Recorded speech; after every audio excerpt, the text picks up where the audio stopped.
Good morning to all. आपका अपना स्वागत है। आज के वीडियो में हम राजनीतिक भूगोल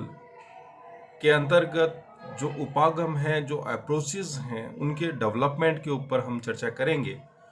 क्योंकि जब हम भूगोल की बात करते हैं तो भूगोल के कोई भी जो अलग अलग सब क्लासिफिकेशन जो पेपर्स का किया गया है, तो उनके अध्ययन का एक मेथोडोलॉजी होती है, उसका एक डेवलपमेंट की एक प्रक्रिया होती है। और उन डेवलपमेंट की प्रक्रियाओं के आधार पर ही किसी विषय को पढ़ने का, समझने का एक स्तर जो है वो विकसित होता है। जब हम राजनीतिक भूगोल के उपागम की बात करते हैं तो राज्य के जो आवश्यक जो तत्व होते हैं, जिनकी चर्चा हमने पूर्व के राजनीतिक भूगोल के वीडियो में की है, चाहे वो राज्य की जनसंख्या हो, चाहे वो राज्य की राजनीतिक सीमाएं हो, राज्य के संसाधन हो, या वहाँ पर सांगठनिक रूप से निर्मित अनुभव आधारित चाहे राजनीतिक व्यवस्था हो, उन सब चीज़ों का अध्ययन करते हैं। जब हम उपागम की बात करते हैं, एक अप्रोचेज की बात करते हैं, तो ये एक विषय के रूप में विकास की जो प्रक्रिया है, या ये कहें कि राजनीतिक भूगोल को अध्ययन के दृष्टिकोण से किस तरह से उसका डेवलपमेंट हुआ, उसके ऊपर हम यहाँ चर्चा करना चाहेंगे। जब राज्य की जो बात की जाती है तो राजनीतिक जो व्यवस्थाएं हैं, जो उपागम हैं, वो व्यक्ति के विकास के साथ ही जब एक कार्य विभाजन किया गया, एक राजनीतिक एक शक्ति का निर्माण जब हुआ, उसके साथ ही विभिन्न तरह के जो उपागम हैं उनका भी डेवलपमेंट की प्रक्रिया शुरू हो गई। लेकिन एक जब व्यवस्थित अध्ययन की बात करते हैं, एक वैज्ञानिक व तार्किक दृष्टिकोण के आधार पर किसी विषय का जब अध्ययन किया जाता है, उस दृष्टिकोण से अगर हम देखें तो चाहे हम अरस्तु की बात कर लें, चाहे हम उनके समकालीन जो भारतीय जो राजनीतिक विचारक रहे, बहुत बड़े चाणक्य की हम बात कर लें, तो इनके विचारों के अंदर एक अध्ययन का एक उपागम निकलकर सामने आता है। और उस उपागम के आधार पर हम कह सकते हैं कि राजनीतिक भूगोल जो एक विषय है, इसके अध्ययन का जो आरंभ है काफी समय, या हम ये कहें कि ईसा से पूर्व में ही हो चुका था। यहाँ हम स्लाइड में हम आपको यही समझाने की development of approaches in political geography की हम बात करें। अरस्तु और जो चाणक्य था, इनका जो समय जो था वो लगभग समकालीन रहा। अरस्तु की बात करें तो इन्होंने अपनी जो पुस्तक थी, जो पॉलिटिक्स थी, उसके अंदर एक आइडियल स्टेट की बात इन्होंने अपने विचारों के अंदर प्रस्तुत की। इसी तरह जब चाणक्य की हम बात करते तो चाणक्य की जो पुस्तक थी अर्थशास्त्र, जिसमें उन्होंने मंडल सिद्धांत का प्रतिपादन किया, उसमें किसी राज्य की अवस्थिति, उस राज्य का राजनीतिक संगठन और राजनीतिक प्रक्रियाओं को संचालन करने के लिए एक जो कार्य विभाजन था, उसका विधिवत इन्होंने अपने पुस्तक के अंदर वर्णन किया। तो इस तरह से हम कह सकते हैं कि अरस्तु या चाणक्य जो ईसा पूर्व की जो राजनीतिक विचारक कह सकते हैं, इनके द्वारा एक उपागम का जो निर्माण है, या एक सोच, एक राजनीतिक भूगोल के डेवलपमेंट की स्थिति को हम यहाँ देख सकते हैं। जब हम स्ट्रैबो की बात करते हैं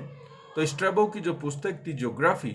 इन्होंने ज्योग्राफी के अंदर भी राजनीतिक भूगोल या एक वृहद राज्य के संचालन के संदर्भ में अपने विचार प्रस्तुत किए। इसी तरह से जब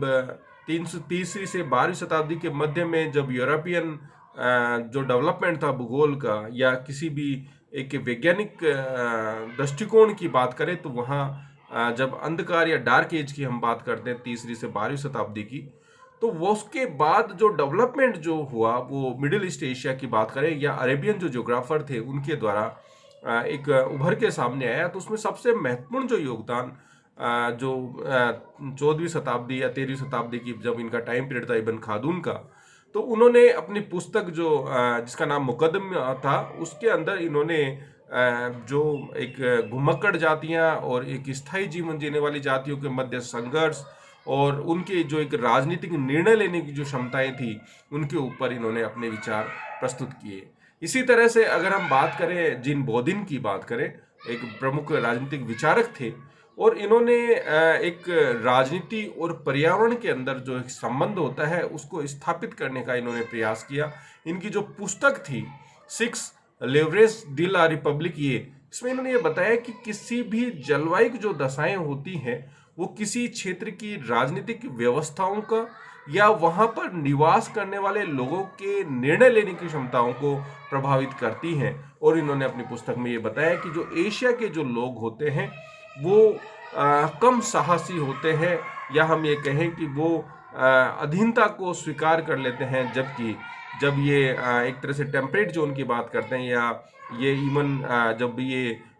मिडिल ईस्ट एशिया की बात करते हैं या मिडिल एशिया की बात करते हैं तो वहाँ के जो लोग होते हैं वो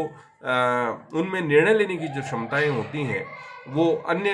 जगह में रहने वाले लोगों के कंपैरिजन में ज़्यादा देखने को मिलती हैं। और जो टेम्परेट जो जलवायु जो एरियाज होते हैं वहाँ पे प्रजातंत्र और स्वतंत्रता की जो भावनाएं होती हैं वो ज़्यादा प्रबल हमें देखने को मिलती है। इसी तरह के जो उपागमों के डेवलपमेंट की बात करें या राजनीतिक विचारकों के दृष्टिकोण से बात करें तो मोंटेस्क्यू का रोल जो है बहुत महत्वपूर्ण रहा। इन्होंने भी किस तरह से एक राजनीतिक व्यवस्थाओं का जो विकास होता है उसका यहाँ इन्होंने अपनी पुस्तक द स्पिरिट ऑफ लॉज के अंदर की। कार्ल रिटर की जब हम बात करते हैं, आधुनिक जो भूगोलवेत्ताएं थे, जो आधुनिक जो ज्योग्राफर्स थे, उसमें कार्ल रिटर का योगदान काफी महत्वपूर्ण रहा। इन्होंने जो तुलनात्मक भूगोल जो लिखा उसने राजनीतिक विचारों को भी यहाँ पर प्रस्तुत किया। यहाँ इन्होंने जो एक डिटर्मिनिज्म की जो कॉन्सेप्ट थी उसके आधार पर निर्णय लेने की जो क्षमताएं होती हैं किसी भी क्षेत्र के अंदर, जो राजनीतिक व्यवस्थाओं का जो विकास होता है, उनकी इन्होंने अपने विचारों के अंदर चर्चा प्रस्तुत की। फ्रेडरिक रेडजेल की जब हम बात करते हैं, जिसको फादर ऑफ ह्यूमन ज्योग्राफी भी हम कहते हैं, या हम ये कहें कि आधुनिक भूगोल के प्रवक्ता के रूप में इनको जाना जाता है, तो इनकी जो पुस्तक थी पॉलिटिकल ज्योग्राफी, यानी ज्योग्राफी के ऊपर एक विधिवत रूप से लिखी गई पुस्तक जो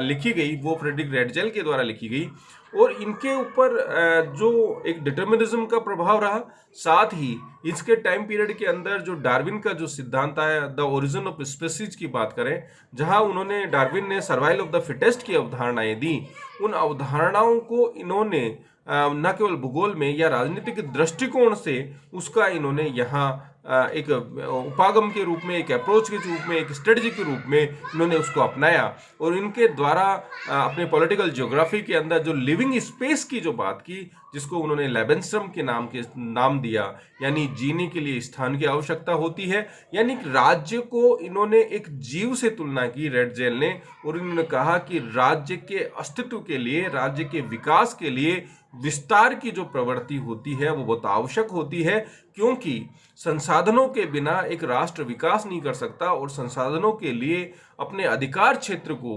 विस्तृत करना आवश्यक होता है। और इन्होंने डार्विन के सिद्धांत से इनको कंपेयर किया, यानी सर्वाइवल ऑफ द फिटेस्ट, जो राज्य अपने अस्तित्व को बचाने के लिए अपना विस्तार नहीं करेगा वो अन्य राज्यों की तुलना में पिछड़ जाएगा, उसका अस्तित्व समाप्त हो जाएगा। तो इन्होंने रेडजेल ने पॉलिटिकल ज्योग्राफी के अंदर अपने जो विचार है, एक उपागम जो है, इन्होंने यहाँ पर प्रस्तुत किया। तो ये हमने जो एक ब्रीफ आपके सामने रखा, ये एक पॉलिटिकल ज्योग्राफी के डेवलपमेंट पॉइंट ऑफ व्यू से, एक उपागम के दृष्टिकोण से महत्वपूर्ण रहा है। अगर हम आगे की बात करें तो जब इन मेन अप्रोचेस की बात करें जो उभर के सामने आई समय के साथ, विकास की प्रक्रियाओं के साथ, तो 6 प्रकार की मुख्य जो अप्रोचेस थी उनको हम यहाँ अध्ययन कर सकते हैं। एक थी शक्ति विश्लेषण की जो उपागम था, पावर एनालिसिस अप्रोच। एक ऐतिहासिक जो दृष्टिकोण होता है यानी हिस्टोरिकल अप्रोच। एक मॉर्फोलॉजिकल जो अप्रोच होती है, और एक फंक्शनल यानी कार्यात्मक जो उपागम होता है उसकी बात करते हैं। एक यूनिफाइड फील्ड थ्योरी जो होती है, एक विशेष दृष्टिकोण या क्षेत्रीय अवलोकन की जो दृष्टिकोण होता है, और एक सिस्टम अप्रोच, जो सब एक तरह से और जो जितनी भी जो अप्रोचेज है उनको समावेशित किया हुआ है, उसको हम सिस्टम अप्रोच के अंतर्गत शामिल करते हैं। यहाँ हम इन एक एक जो अप्रोचेज हैं उनके ऊपर हम चर्चा नेक्स्ट वीडियो में करेंगे, लेकिन जब तक हम इनका ऐतिहासिक जो डेवलपमेंट है उसको नहीं देखेंगे, इसीलिए जब हम पॉलिटिकल ज्योग्राफी की बात करते हैं तो एक स्टूडेंट के रूप में मैं सबको ये जरूर कहूँगा कि ज्योग्राफिकल जो थॉट है, भौगोलिक जो चिंतन है, उसके अंदर जो विभिन्न जो चाहे ग्रीक्स हो, चाहे रोमन्स हो, या विभिन्न जो स्कूल्स हैं, जर्मन है, फ्रेंच है, अमेरिकन स्कूल्स हैं, उनके जो विचारक थे उनका अध्ययन करना बहुत जरूरी होता है। इसीलिए भूगोल के अध्ययन के अंदर भौगोलिक चिंतन या ज्योग्राफिकल जो थॉट है उस विषय को पढ़ना जरूरी होता है, क्योंकि उसके द्वारा एक ऐतिहासिक जो डेवलपमेंट की जो स्थितियां हैं, किस तरह से एक विषय का एक अंतर विषयी दृष्टिकोण और एक विषय का स्पेसिफिक डेवलपमेंट की जो होता है उसको समझना आसान होता है। इसी तरह से हम जब नेक्स्ट वीडियो आपसे शेयर करेंगे तो इन सभी अप्रोचेज के ऊपर आप लोगों से चर्चा करेंगे। धन्यवाद।